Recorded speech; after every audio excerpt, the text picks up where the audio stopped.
নমস্কার বন্ধুরা, সোমা কিচেনে সবাইকে স্বাগত। আমি আজকে নিয়ে চলে এসেছি একটা সামুদ্রিক মাছের রেসিপিটা প্রথম থেকে শেষ পর্যন্ত দেখার অনুরোধ রইল। আমি আজকে বানিয়ে দেখাবো বাউল মাছের তেল ঝাল। এই মাছটাকে আমি এরকম বড় সাইজের করে কেটেছি। আমার রান্নাটা যদি আপনাদের কাছে ভালো লেগে থাকে অবশ্যই তাহলে সাবস্ক্রাইব করে আমার পাশে থাকবেন। যারা আমার নতুন বন্ধুরা সাবস্ক্রাইব করছেন না, ভিডিও দেখে চলে যাচ্ছেন, প্লিজ আপনারা সাবস্ক্রাইব করে আমার পাশে থাকুন।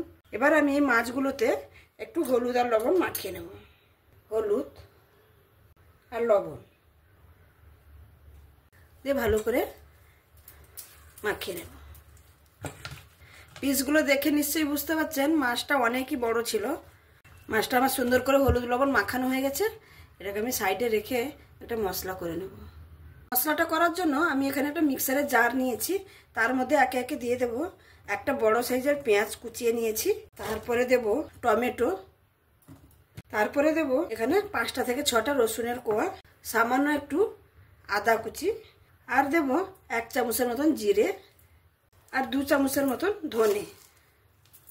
এটাকে আমি সামান্য একটু জল দিয়ে এটাকে পেস্ট করে নেব। আমি মিক্সিতে ভালো করে পেস্ট করে নিয়েছি দেখুন। এবার এটাকে সাইডে রেখে আমি গ্যাসটা জ্বালিয়ে নেব।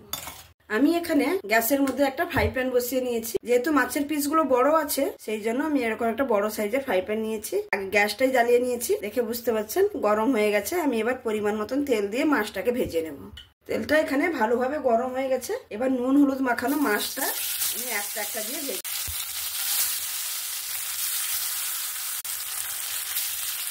মাছটা আমার এক সাইড ভাজা হয়ে গেছে। আমি অপর সাইড উল্টে নেব। আর এই মাছটা কিন্তু খুবই নরম মাছ, তো সাবধানে উল্টাতে হবে।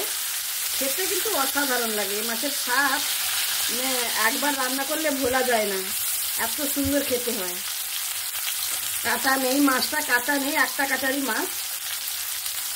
তাহলে বন্ধুরা আমার এই পর্যন্ত যদি আপনাদের ভালো লেগে থাকে অবশ্যই আমার চ্যানেলটাকে সাবস্ক্রাইব করে আমার পাশে থাকবে। আর যদি খুব ভালো লাগে তাহলে বন্ধু বান্ধব আত্মীয় স্বজনদের সঙ্গেও শেয়ার করার অনুরোধ রইল। তাহলে দেখতেই পাচ্ছেন মাছটা আমি উল্টে পাল্টে ভালো করে লাল লাল করে কিন্তু ভেজে নিয়েছি। এবার আমি মাছটাকে তুলে নেব। আর মাছের যে পিস সাইজ করেছি, এক পিস খেলেই মন শান্তি হয়ে যাবে। আপনারা এই মাছটা কারা কারা খেয়েছেন অবশ্যই কমেন্টের মাধ্যমে জানাবেন। খুব টেস্টি একটা মাছ। আমি ওই তেলের মধ্যেই আর একটু পরিমাণে তেল দিয়ে দেব রান্নার জন্য। তেলটা আমার গরম হয়ে গেছে। এখানে আমি ফোড়নে দেব সামান্য পরিমাণে একটু জিরে। ফোড়নটা আমার হয়ে গেছে। তরকারিতে যতটা পরিমাণ লবণ লাগবে আমি এখানেই দিয়ে দিচ্ছি। আর আমি দিয়ে দিচ্ছি হলুদ। এটা দেওয়ার কারণ হচ্ছে আমি মশলাটা যখন দেব গায়ে ছিটকে আসবে না। আর আমি এখানে একটু দেব কাশ্মীরি লঙ্কার গুঁড়ো কালারের জন্য। দিয়ে এটাকে একবার নাড়াচাড়া করে নিয়ে আমি মশলাটা দিয়ে দেব।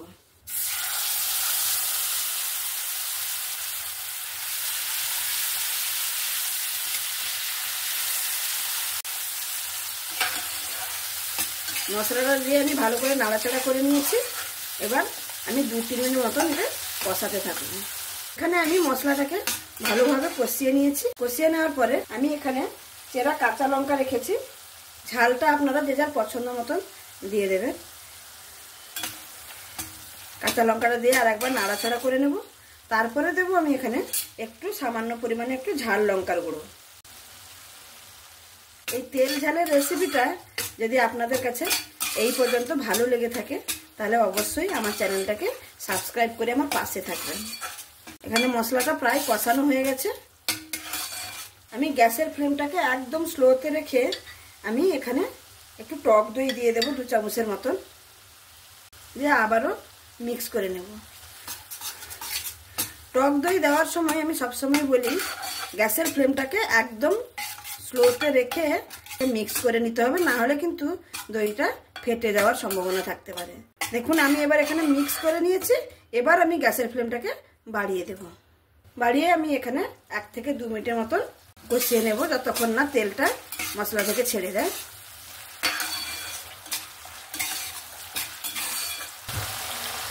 আর যেহেতু এখানে আমি দই ব্যবহার করেছি সেই জন্য একটু সামান্য পরিমাণে একটু চিনি আর আপনারা যারা চিনি দিতে পছন্দ করেন না তারা এটা নাও দিতে পারেন।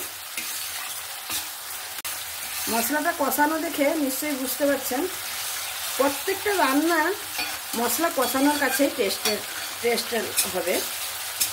আপনারা যেরকম মশলাটাকে কষাবেন সেরকম কিন্তু টেস্ট আসবে। দইটা দিয়ে মশলাটাকে প্রায় এখানে আমি 2 থেকে 3 মিনিট মতো কষিয়ে নিয়েছি। দেখেই বুঝতে পারছেন মশলা থেকে কিন্তু তেল ছেড়ে দিয়েছে আর একটা সুন্দর কালার এসছে। এবার আমি এখানে পরিমাণ মতন জল দিয়ে দেব।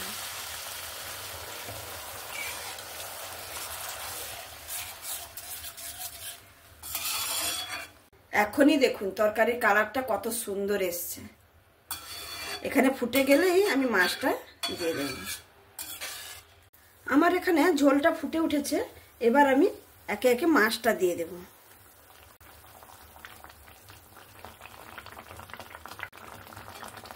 মাছটা দিয়ে দিয়েছি, এবার একটা ঢাকনা দিয়ে দেব। আমি এখানে গ্যাসের ফ্লেমটাকে একদম মিডিয়ামে করে দিয়ে আমি এখানে একটা ঢাকা দিয়ে দেব 5 থেকে 7 মিনিটের জন্য। আমি এখানে 5 থেকে 7 মিনিট ঢাকা দিয়ে দিয়েছিলাম। এবার ঢাকনাটা খুলে দেখে নেব। দেখুন কত সুন্দর হয়েছে, কালারটা কত সুন্দর এসছে। এবার আমি এখানে নামানোর আগে এখানে ধনেপাতা কুচি দিয়ে দেব আর একটু সামান্য একটু গরম মশলার গুঁড়ো দেব। দিয়ে আমি একটু নাড়াচাড়া করে নিয়ে এবার আমি গ্যাসটাকে বন্ধ করে দিয়ে আপনাদের কাছে পরিবেশন করে দেখাচ্ছি।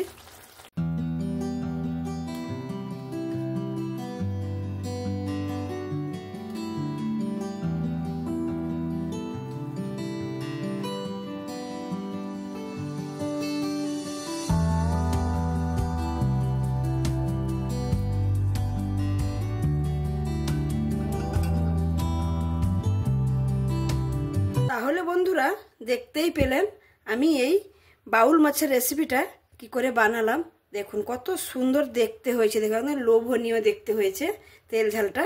এরকম মাছ পেলে আপনারা একবার অবশ্যই আমার মতন বানিয়ে দেখতে পারেন। খুবই টেস্টি লাগে, খুবই টেস্টি লাগে এই মাছটা। আমার এই রেসিপিটা যদি আপনাদের কাছে ভালো লেগে থাকে তাহলে অবশ্যই লাইক, শেয়ার, কমেন্ট, সাবস্ক্রাইব করে আমার পাশে থাকবেন।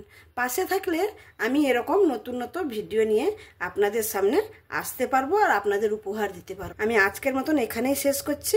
সবাই ভালো থাকবেন, সুস্থ থাকবেন, সাবধানে থাকবেন। ধন্যবাদ।